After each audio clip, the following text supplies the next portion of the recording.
Welcome to another One Math video. We have the area of a triangle given angle side angle, where the two angles being A and C and side B. Why is the area of this triangle equal to B squared times sine of A times sine of C divided by 2 times sine of A plus C? Alright, so let's prove this by going with the basic formula for area of a triangle, which is the area is equal to 1/2 base times height. We have the base, which will be B, but we do not have the height, so we need to solve for the height. So from our diagram, we'll draw the altitude of this triangle, where the height is going to be h. Let's label this side to be C. So now we have our right triangle with angle A, opposite side of h, and hypotenuse of C. So we can use the definition of sine that states that sine of A is equal to opposite h divided by hypotenuse C. We'll multiply both sides by C to get C sine of A is equal to h. Now let's substitute this into our area formula.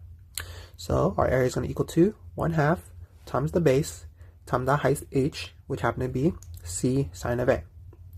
Now, the original problem did not have side C, so we need to solve for side C. So from our diagram, let's call this angle B. Then, by the law of sines, we can do C divided by sine of C is equal to B divided by sine of B. Let's multiply both sides by sine of C, and we get C is equal to B sine of C divided by sine of B. So we've solved for side C. Let's substitute it in to our area formula. So our area is equal to 1/2 times the base B times C, which happen to be B sine of C divided by sine of B times sine of A. Let's clean this up to make it look nicer. So on the numerator, we have B times B, which is B squared, times C, sine of C times sine of A. We can rearrange this to get sine of A times sine of C. For our denominator, we have a 2 times sine of B. Alright, so in our original problem, we have side B, angle A, and angle C, but we don't have angle B. So we need to solve for angle B to solve for sine of angle B.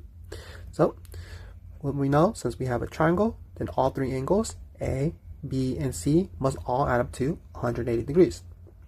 If we subtract angle A and angle C on both sides, so we get B is equal to 180 degrees minus the quantity A plus C.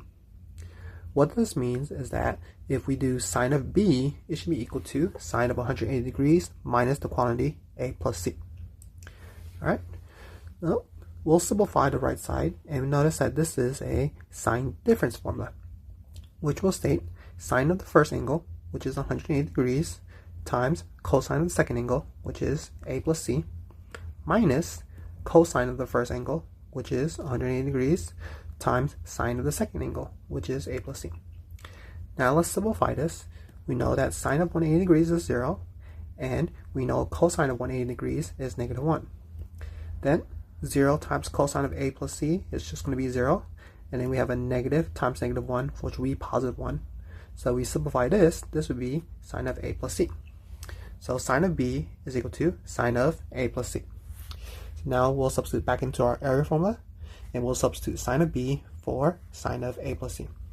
And from here, we have successfully proven the formula for the area of a triangle given angle, side, angle right here.